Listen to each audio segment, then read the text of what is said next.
Welcome to Cheat Sheet Tales, where secrets slip, lies unravel, and the truth always has a twist. Real stories, raw confessions, shocking betrayals. Drop a comment if you've ever caught a red flag too late. Now let's get into today's tale. My husband's family called a family vote while I was away on a work trip. When I returned, he said, "We've decided you should move out." I laughed, thinking he was joking. But my closet was empty. My mail forwarded. "You're not a good fit anymore," his mother said. I asked, "And what about my name on the lease?" They said, "Check again." I pulled up the documents, and the signature date had been altered to show I married Brandon 7 years ago in a small church outside Mon, Georgia. We didn't have a fancy wedding, just family, a few friends, and a barbecue at his parents' house. I should have known right then. His mom, Elaine, told me while I was still in my dress, "Marriage isn't about love, it's about fitting into a family." She laughed when she said it, but looking back, I think she meant every damn word. Brandon was charming in that slow-talking Southern way. At first, he made me feel like I was the only woman in the room. But over time, I realized he didn't like when I said no, didn't like when I had a different opinion, definitely didn't like when I started making more money than him. I work in medical equipment sales. I travel for work a lot. New York, Chicago, Phoenix. I bring in good money, more than double what Brandon made working at his dad's construction company, but I never rubbed it in. I just thought we were building a life together. What I didn't see was that I was just a placeholder, a role to be filled until his family decided otherwise. This all started with a work trip to Chicago. Just 4 days. I left on a Wednesday morning. Brandon kissed me goodbye at the airport, like everything was fine. While I was gone, I called him every night, asked about the dogs, reminded him to take the trash out. He said everything was good. His voice was normal. Looking back, that makes me sick, because while I was pitching new equipment to surgeons and hospital buyers, Brandon and his family were having meetings behind my back. His mother, his 2 brothers, and him. They actually sat around the kitchen table, voted, and decided that I no longer belonged, like I was some outsider they could vote off an island. Sunday night, I flew home. I was tired. I just wanted a shower and to curl up in my bed with the dogs. But when I pulled up to the driveway, the porch light wasn't on. Brandon always left it on for me. I tried my key in the front door. It didn't work. I paused, tried again. Still nothing. At first, I thought the lock was jammed, or maybe he changed it for security or something dumb. I called him. He answered on the first ring. "Hey, my key's not working," I said. A pause, then, "Yeah, hang on." The door opened. He stood there in a hoodie and sweatpants, barefoot, calm, too calm. "You're back," he said. I tried to smile. "Yep," and exhausted. "Can I come in?" He stepped aside without a word. I pulled my roller bag in and set it by the door. The living room looked cleaner than usual. Then I noticed one of our photos, us at Myrtle Beach, was gone from the mantle, and a shelf with my books half empty. My chest started to tighten. "Brandon," I said, "what's going on?" He looked at me like he'd practiced the line. "We need to talk." I tried to laugh. "Okay, but after I get out of these heels?" He didn't laugh. He looked me dead in the eye and said, "We've decided it's best if you move out." I blinked. "What? You need me to move out?" He repeated, "We talked about it while you were gone." He nodded. "Mom, Nolan, Derek?" I looked around like I was being pranked. "Is this a joke? Did you drink too much?" "No joke." I dropped my bag. "Brandon, this is my house too. My name's on the lease. Half the bills are in my name." Diane's voice came from the hallway. "Not anymore." I turned and saw her standing there with a mug in her hand, like she owned the place. She looked calm, pleased even. "I updated the lease last week," Brandon said. I pulled out my phone, logged in, opened the lease PDF. My name was gone, replaced with just his. I checked the signature date. It said May 3rd. I was in Chicago on May 3rd, I said. "You signed this without me?" Brandon shrugged. It was time for renewal. You weren't here. That's forgery. No, Elaine said, stepping in. It's just business. You didn't renew, he did. That makes it his lease now. I felt like I couldn't breathe. You moved my stuff, I said, in storage. Brandon said, well, I'll give you the unit info. I live here. He just stood there. You're not a good fit anymore, Elaine said. It's not personal. You're insane, I told her. Brandon didn't say a word. I got in my car and drove away with nowhere to go. I ended up at a Marriott off I-95, sat there in a hotel robe and cried until my throat hurt. I was ashamed, embarrassed, but most of all, angry. They planned this while I was gone, while I was working to support both of us. I stayed in that hotel 4 nights. Then I booked an extended stay and called my HR rep, told her I needed to relocate to Atlanta for personal reasons. She approved it. 2 weeks later, I was working out of our North Georgia branch. New office, new clients, but not a new me. The woman I used to be, the one who smiled through disrespect and let people walk over her, she died in that driveway. You want to humiliate me? You want to erase me from my own home? Then you better be ready for what's coming. I had connections in the medical supply industry.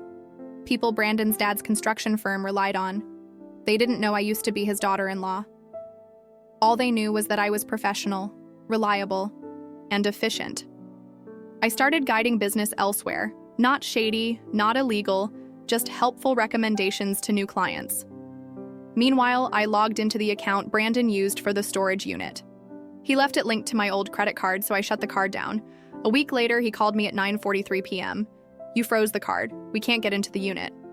Oh, I said. Thought you didn't need me anymore. Click. I smiled, and I wasn't even close to done.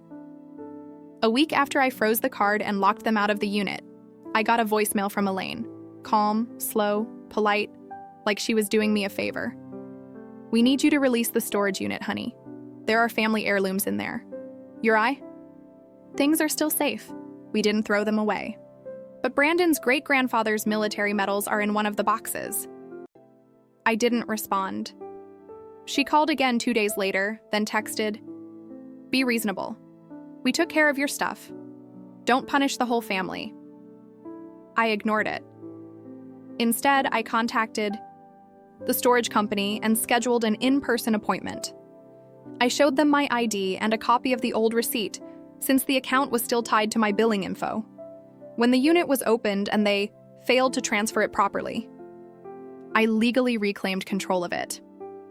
I had everything delivered to my new place in Atlanta. Everything, including the heirlooms. You want to toss me out like trash? Then you don't get to keep the trophies. Weeks into working at the Atlanta office, I got a list of regional bids from local contractors. I scanned the sheet and stopped cold when I saw the name Mallister Build Co., Brandon's dad's company. They were trying to land a major hospital renovation project, the kind of job that could bring in 6 figures in material and supply orders. Alone. They didn't know I was handling the vendor site approvals now.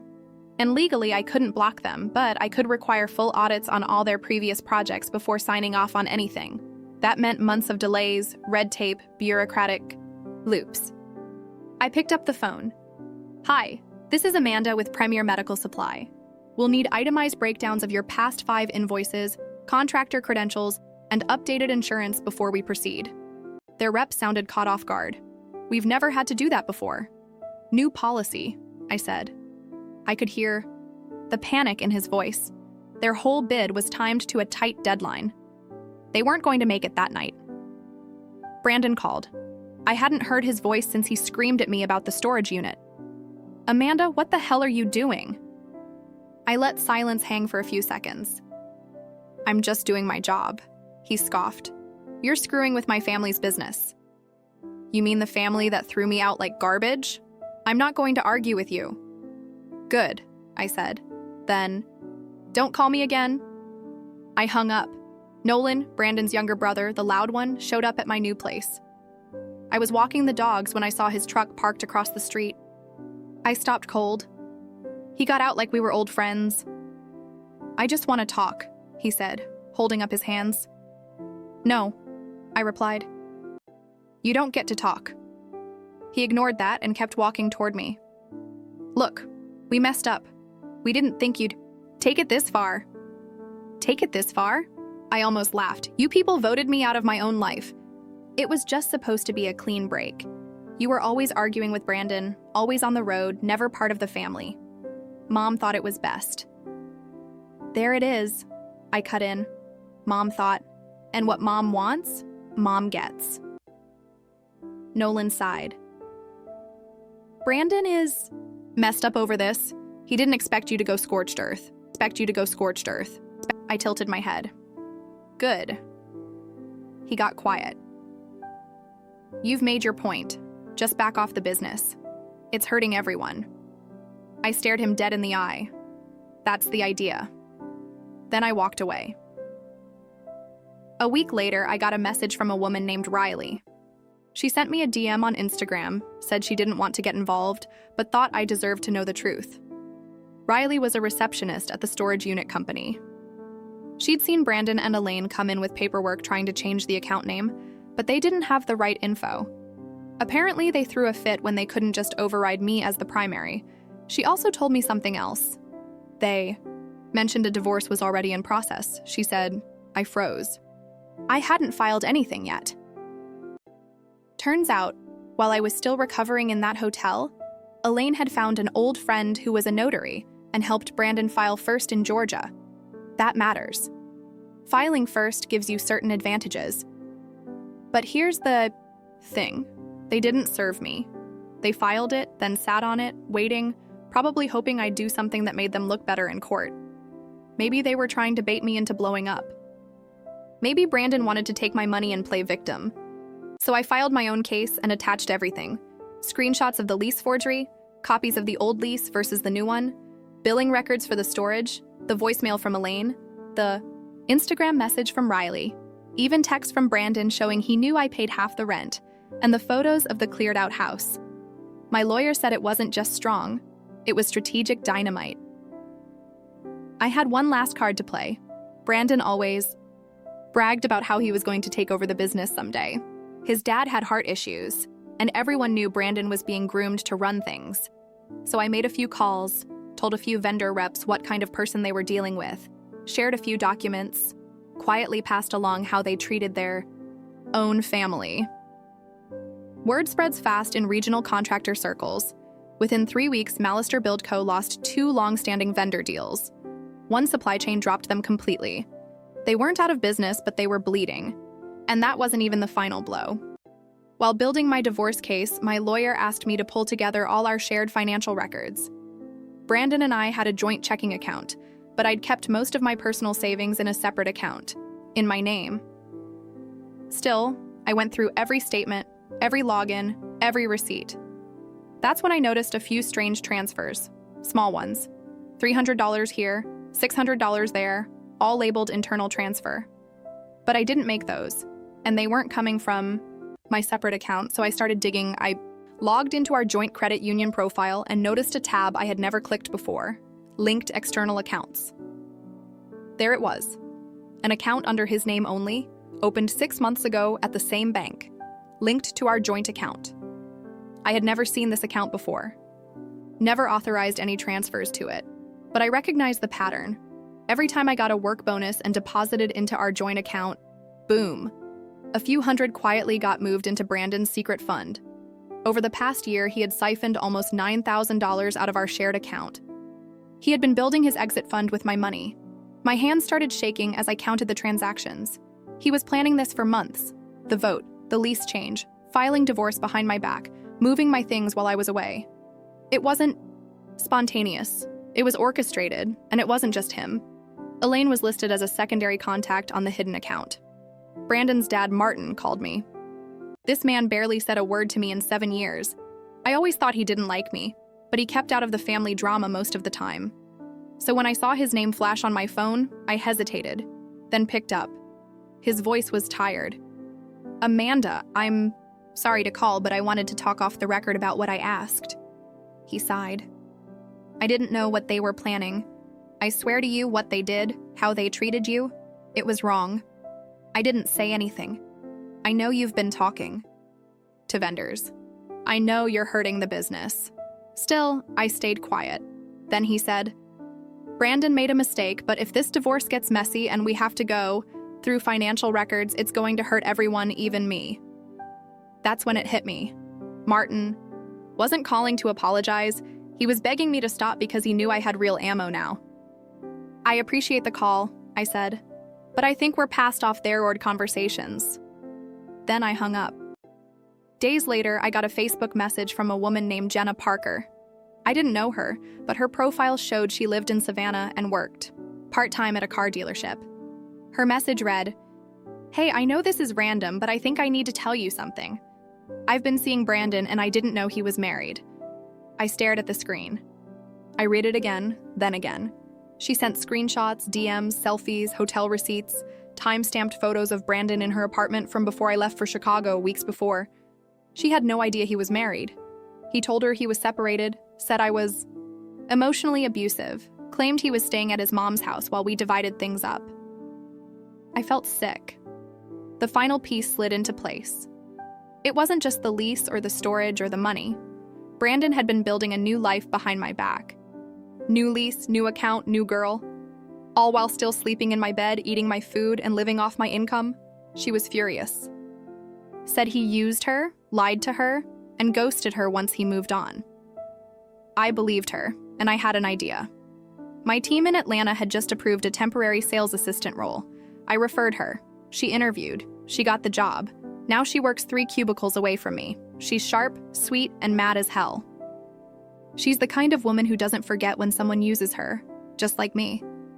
Now we were 2 women Brandon thought he could play, working in the same building, on the same page, planning the same revenge. It took 6 months to get our court date. In that time, my lawyer and I put together a binder so thick it needed 2 clips. We had bank statements, texts, emails, storage records, testimony from Jenna, a written statement from the notary who said Elaine pressured her into notarizing the forged lease without me present. Even Riley, the receptionist from the storage unit, wrote a letter explaining how Brandon tried to change the account behind my back. Brandon walked into court like he thought this was still a game. Hair slipped back, wearing a suit that didn't fit. Elaine sat behind him like some twisted pageant mom. Derek and Nolan were there too, arms crossed like bodyguards. Me?